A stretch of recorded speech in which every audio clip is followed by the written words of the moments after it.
¿Qué pasaría si la razón por la que el dinero nunca alcanza no tuviera nada que ver con cuánto se gana, sino con lo que nadie enseña sobre cómo manejarlo? Esa es una pregunta incómoda, pero honesta, y merece una respuesta igual de honesta. Millones de personas se levantan cada día, trabajan duro, cumplen con sus obligaciones y aún así llegan al final del mes con la sensación de que algo no está funcionando. No porque sean irresponsables, no porque gasten en lujos, sino porque nadie les mostró un sistema que funcione de verdad para alguien que vive con lo justo. Este contenido está pensado exactamente para esas personas.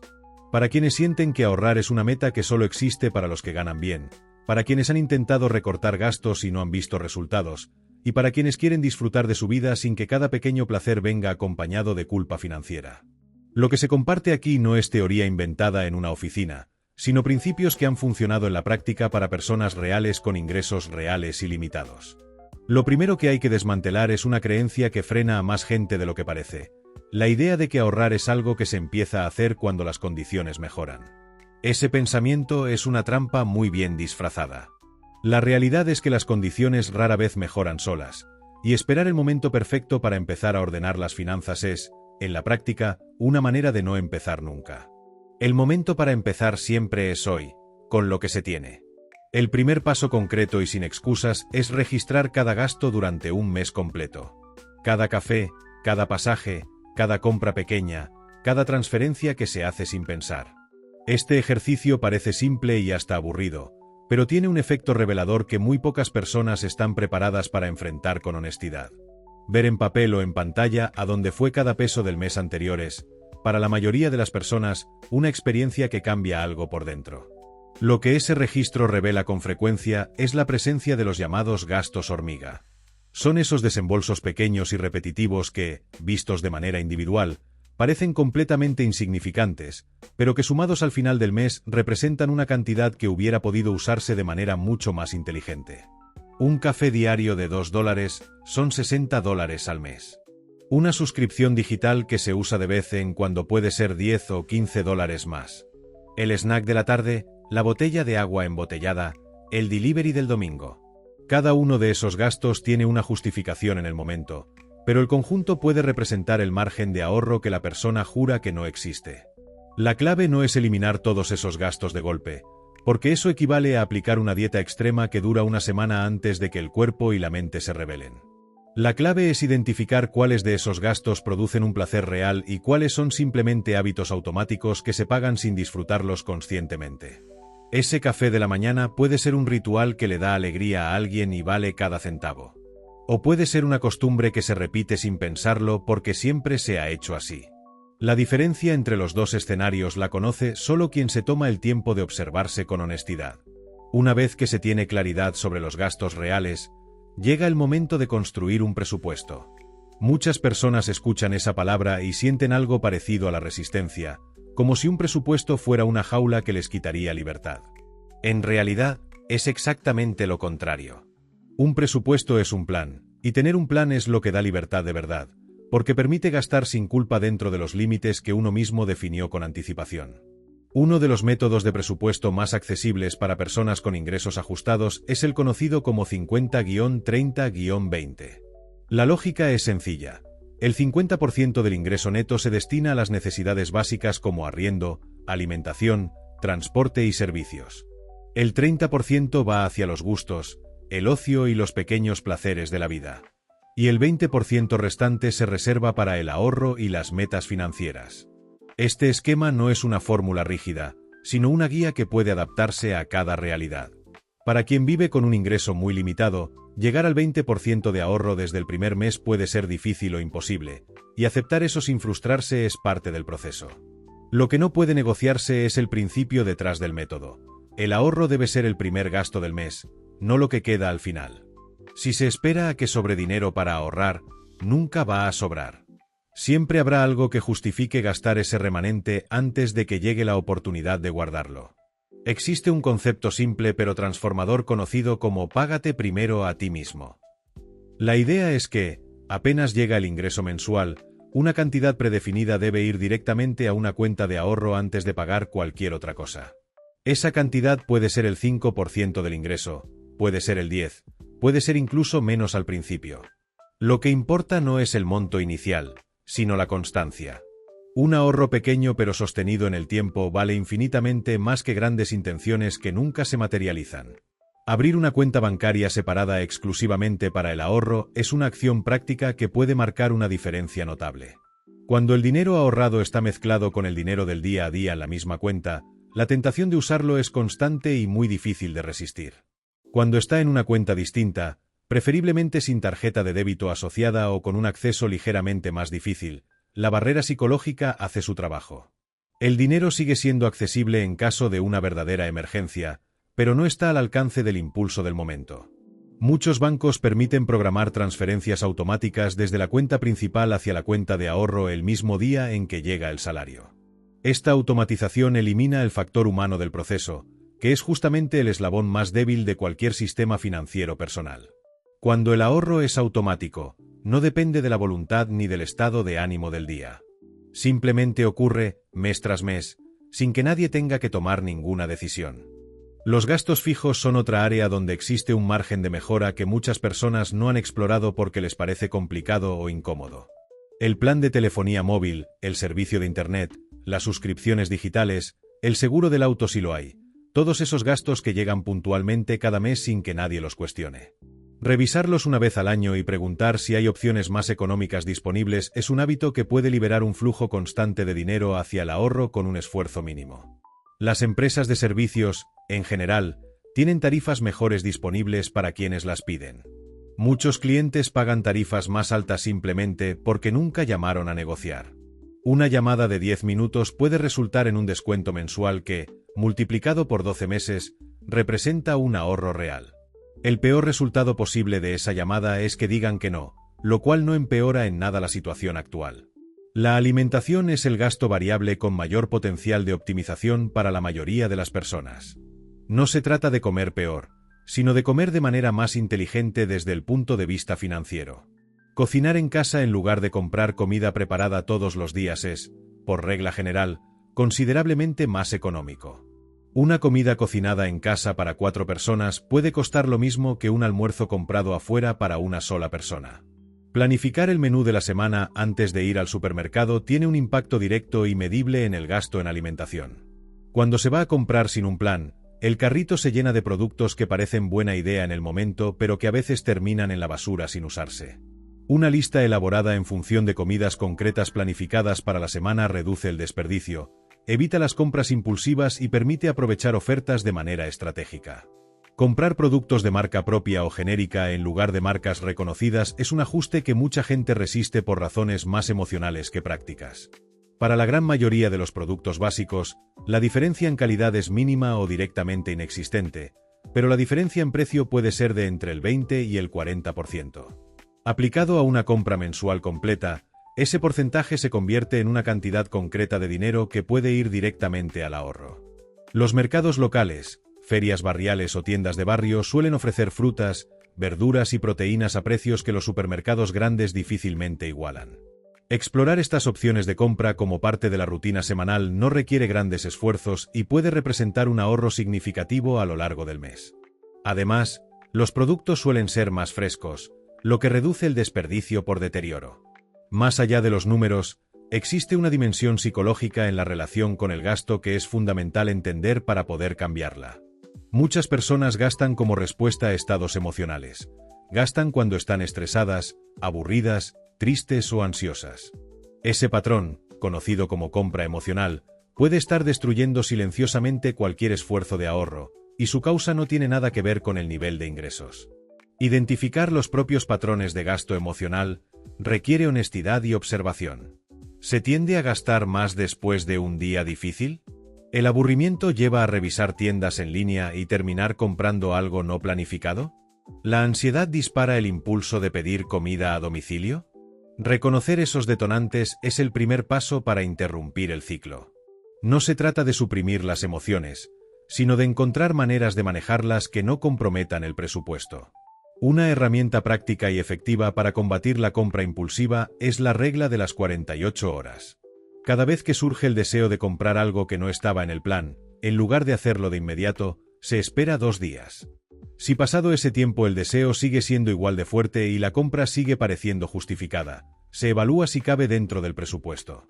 En la mayoría de los casos, el impulso simplemente desaparece sin dejar rastro, y el dinero permanece donde debe estar. Las tarjetas de crédito merecen una conversación directa porque son uno de los instrumentos más mal usados por personas con ingresos limitados.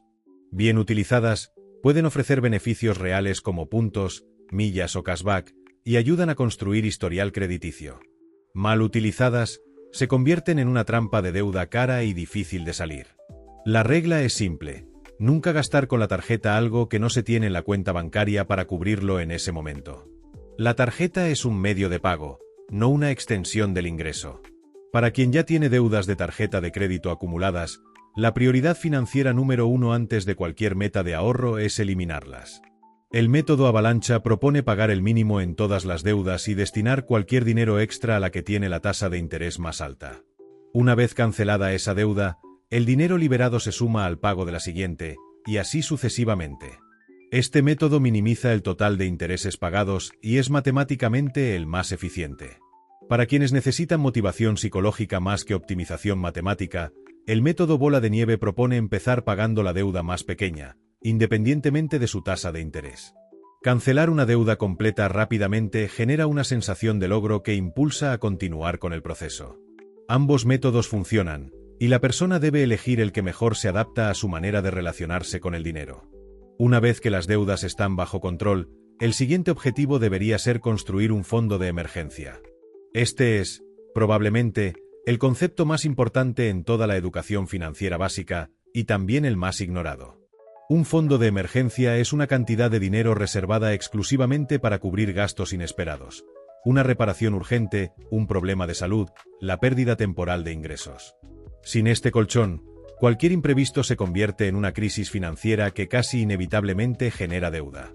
Los expertos recomiendan que este fondo cubra entre 3 y 6 meses de gastos básicos. Para alguien con ingresos ajustados, esa puede parecer una meta inalcanzable al comienzo, y es completamente comprensible sentirlo así. Pero tener aunque sea $500 o el equivalente local guardado en una cuenta separada ya marca una diferencia enorme respecto a no tener nada. Esa cantidad puede cubrir una reparación menor del auto, una cita médica no planificada o un mes de transporte si surge una dificultad laboral temporal. La sensación de tener ese colchón, aunque sea delgado al principio, reduce el estrés financiero de manera real y tangible. El estrés relacionado con el dinero tiene consecuencias sobre la salud, sobre las relaciones y sobre la calidad de las decisiones que se toman en el día a día. Reducirlo no es un lujo emocional, es una condición que mejora la capacidad de funcionar bien en todas las áreas de la vida. Hablar de dinero sigue siendo incómodo para muchas personas, y esa incomodidad tiene consecuencias prácticas y costosas. Hay quienes pagan demasiado por servicios simplemente porque nunca han preguntado si existe una opción más económica, o porque sienten que pedir un descuento es de alguna manera vergonzoso. Pero negociar no es exclusivo de grandes empresas o personas adineradas. Cualquiera puede preguntar, y la respuesta más probable es que el interlocutor intente retener al cliente con alguna concesión. En el terreno de los ingresos, hay una verdad que merece decirse con claridad aunque resulte obvia. Hay un límite a cuánto se puede recortar los gastos, pero no existe un límite equivalente a cuánto se puede aumentar los ingresos. Esto no significa que incrementar los ingresos sea sencillo, pero sí que es parte de la ecuación financiera y merece atención además del trabajo sobre los gastos. Explorar fuentes de ingreso adicional, aunque sean modestas al principio, puede cambiar de manera significativa la velocidad a la que se construye el ahorro. Las plataformas digitales han democratizado el acceso a oportunidades de ingreso complementario de maneras que no existían hace una generación. Ofrecer un servicio, vender artículos que ya no se usan, monetizar una habilidad específica a través de Internet. Las posibilidades son numerosas y accesibles para quien se toma el tiempo de explorarlas. El objetivo inicial no tiene que ser reemplazar el ingreso principal, sino sumar un flujo adicional que vaya directamente al ahorro o a eliminar deudas más rápido. Hay una distinción fundamental que vale la pena repetir porque mucha gente la confunde. Ahorrar no es lo mismo que privarse. Privarse implica eliminar algo que genuinamente importa y que aporta bienestar real a la vida. Ahorrar de manera inteligente implica cuestionar cada gasto con honestidad y decidir de manera consciente cuáles valen la pena y cuáles no. Algunos gastos se eliminan sin sentirlo porque eran automáticos y no aportaban nada. Otros se reducen. Y algunos se mantienen exactamente igual porque contribuyen de manera real a la calidad de vida de la persona. Disfrutar con poco dinero no solo es posible, sino que puede ser más genuino que el consumo compulsivo disfrazado de felicidad. Una salida que se planificó, que cabe dentro del presupuesto y que se disfruta sin la sombra de la culpa financiera produce más bienestar real que 10 salidas impulsivas que dejan el estado de ánimo intacto pero la cuenta bancaria dañada. La consciencia sobre el gasto no mata el placer, lo protege. El ocio de bajo costo o completamente gratuito es un territorio vastamente inexplorado para quienes asumen que disfrutar requiere gastar mucho. Los parques, las bibliotecas públicas, los eventos comunitarios, las caminatas, las reuniones en casa en lugar de en restaurantes, las actividades al aire libre. Todas estas opciones ofrecen experiencias genuinamente satisfactorias con un costo mínimo o nulo. La calidad de una experiencia no está determinada por su precio, sino por la atención y la presencia que se le dedica. Cocinar en casa puede transformarse de una obligación en una actividad placentera y social. Invitar a amigos a cenar en casa en lugar de ir a un restaurante puede ser igual de disfrutable o más, con una fracción del costo. El ambiente íntimo, la comida preparada con cariño, la conversación sin el ruido de un local lleno. Muchas personas, cuando lo prueban, descubren que prefieren esa experiencia a la del restaurante. Y la diferencia en el bolsillo al final del mes es notable. La comparación social es uno de los enemigos más silenciosos y destructivos del ahorro. Vivir tratando de igualar el estilo de vida de los vecinos, los compañeros de trabajo o lo que se ve en las redes sociales es una carrera que no tiene línea de llegada y que siempre conduce al mismo lugar: más gasto, más deuda y menos satisfacción. Las redes sociales muestran una versión cuidadosamente editada de la vida de las personas, no la realidad completa que incluye las deudas, el estrés y los sacrificios que se esconden detrás de esas imágenes. Desarrollar indiferencia hacia la opinión ajena en materia de consumo es una habilidad que protege el bienestar financiero de manera constante. A nadie le corresponde juzgar si alguien elige llevar la comida al trabajo en lugar de comprarla, si conduce un auto modesto, si compra ropa en tiendas de segunda mano o si prefiere unas vacaciones económicas sobre un viaje de lujo. Esas son decisiones personales, y la opinión de quienes las critican no tiene ningún impacto real sobre la situación financiera de quien las toma con inteligencia.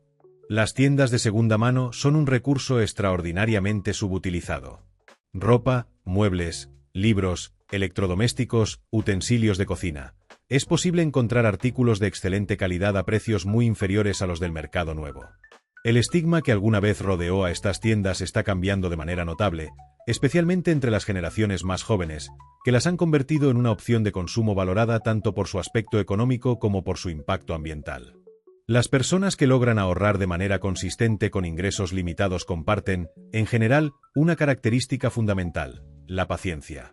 Entienden que los resultados financieros no son inmediatos y que cada pequeña acción contribuye a un objetivo más grande que puede tardar meses o años en materializarse. No buscan transformaciones de la noche a la mañana, y cuando el progreso parece lento, no lo interpretan como señal de fracaso sino como parte natural del proceso. Tener objetivos financieros claros y por escrito hace una diferencia enorme en la consistencia del ahorro. Una meta que existe solo en la mente es vaga y fácil de abandonar en el primer momento de dificultad. Una meta escrita, con un monto concreto, una fecha estimada y pasos específicos para alcanzarla, tiene una realidad diferente. Revisarla con regularidad mantiene viva la motivación y permite ajustar el plan cuando las circunstancias cambian. La educación financiera es, probablemente, la inversión con mayor retorno que cualquier persona puede hacer en sí misma, y hoy es más accesible que nunca. Leer libros sobre finanzas personales, escuchar podcasts de expertos confiables, seguir contenido educativo de calidad. Todas estas son actividades que pueden transformar la manera en que alguien piensa y actúa respecto al dinero. No hace falta una formación universitaria en economía para dominar los principios básicos. Los conceptos fundamentales son relativamente simples, y lo que importa es ponerlos en práctica con disciplina. La tecnología disponible hoy pone a disposición de cualquier persona herramientas que hace una generación hubieran requerido contratar a un especialista. Aplicaciones de control de gastos, calculadoras de presupuesto, plataformas de inversión con montos mínimos muy bajos, tutoriales gratuitos sobre cualquier concepto financiero. El acceso a estas herramientas nunca ha sido tan democrático, y desaprovecharlas sería un error difícil de justificar. Revisar las cuentas bancarias con frecuencia, idealmente cada semana, es un hábito que parece pequeño pero que tiene consecuencias importantes. Muchas personas evitan mirar sus estados de cuenta porque les genera ansiedad, pero evitar mirar no cambia la realidad, solo la hace más desagradable cuando finalmente se vuelve imposible ignorarla. La revisión periódica permite detectar gastos inesperados, errores de cobro, suscripciones olvidadas y tendencias de gasto que se pueden corregir antes de que se conviertan en problemas mayores. Los errores de cobro son más frecuentes de lo que la mayoría imagina. Suscripciones canceladas que siguen siendo cobradas, cargos duplicados, comisiones aplicadas de manera incorrecta. Solo quien revisa sus cuentas con atención puede detectarlos y reclamar su devolución. Es dinero propio que, de otro modo, desaparece mes a mes sin que nadie lo note. La mentalidad de escasez es un obstáculo psicológico que merece atención especial. Muchas personas que han vivido durante mucho tiempo con poco dinero desarrollan una relación ansiosa con el que puede sabotear sus propios esfuerzos de ahorro. Esa mentalidad genera comportamientos como gastar el dinero apenas llega porque quién sabe cuándo vuelve a haber, lo cual perpetúa el ciclo de vivir al límite. Reconocer ese patrón en uno mismo es el primer paso para comenzar a transformarlo. La mentalidad de abundancia, por contraste, no significa negar la realidad de los recursos limitados. Significa confiar en la propia capacidad de generar, gestionar y hacer crecer esos recursos con el tiempo. Es un cambio de perspectiva que no ocurre de un día para el otro, pero que se construye con cada decisión financiera tomada con consciencia, con cada meta alcanzada por pequeña que sea, y con la evidencia acumulada de que el sistema funciona. Una de las lecciones más valiosas que alguien puede aprender en finanzas personales es que la consistencia supera a la perfección. No es necesario aplicar cada concepto de manera impecable desde el primer día. Es necesario aplicarlos la mayoría de las veces, de manera sostenida, durante suficiente tiempo para que los resultados se acumulen. Un mes difícil no borra el progreso de los meses anteriores. Retomar el plan después de un tropiezo es exactamente lo que distingue a quienes logran sus objetivos de quienes no. Los imprevistos financieros llegan para todo el mundo. Una reparación urgente, un gasto de salud, un problema laboral inesperado. La diferencia entre quien los enfrenta desde una posición de relativa estabilidad y quien los enfrenta desde el límite no es el nivel de ingresos, sino el nivel de preparación.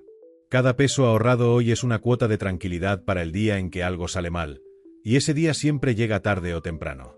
Cada pequeño logro en el camino financiero merece ser reconocido. La primera vez que se llega a fin de mes sin haber gastado más de lo planeado, la primera deuda cancelada, el primer mes en que se completó el ahorro programado. Estos son hitos reales que merecen celebración, preferiblemente de una manera que no implique gastar el dinero que se acaba de ahorrar. Reconocer el progreso mantiene la motivación encendida y refuerza los comportamientos que lo generaron. Hablar de estas metas con personas cercanas y de confianza también ayuda. No para pedirles permiso ni para buscar aprobación, sino porque verbalizar los propios compromisos financieros los hace más reales y genera una rendición de cuentas informal que puede ser muy útil para mantener el rumbo cuando aparecen las tentaciones. El concepto de suficiente es uno de los más liberadores que alguien puede incorporar a su relación con el dinero. En una cultura que empuja constantemente hacia más consumo, más posesiones y más lujos, definir para uno mismo que es suficiente en términos de estilo de vida es un acto de autonomía con consecuencias financieras directas. No es conformismo ni resignación. Es claridad sobre qué cosas producen felicidad real y qué cosas son simplemente ruido cultural que se confunde con necesidad. Las personas que han encontrado su definición personal de suficiente tienden a gastar con más intención, a disfrutar más de lo que tienen y a necesitar menos para sentirse satisfechas. Esa es una ventaja financiera concreta, porque significa que su nivel de bienestar no depende de un consumo que requiere endeudarse para sostener. Y cuando el nivel de bienestar no depende del gasto, el ahorro se vuelve natural. Terminar cada mes con algo ahorrado, aunque sea una cantidad modesta, produce una sensación de control y logro que se acumula con el tiempo. Esa sensación, repetida mes tras mes, construye una confianza genuina en la propia capacidad de manejar el dinero. Y esa confianza es el motor que impulsa a proponerse metas más grandes, a aspirar a una situación financiera más sólida y a entender que la libertad económica no es un privilegio de quienes nacieron con ventajas, sino el resultado de decisiones tomadas día tras día con más intención que el promedio. Vivir con poco dinero y disfrutar de la vida al mismo tiempo no es una contradicción que solo pueden resolver los privilegiados. Es una habilidad que se aprende, que se practica y que mejora con el tiempo como cualquier otra. Nadie nace sabiendo administrar el dinero con inteligencia, y no existe ninguna vergüenza en reconocer que hay mucho por aprender. Lo que existe, para quien decide tomarlo, es un camino claro, accesible y probado que empieza con un primer paso tan simple como anotar el primer gasto del día.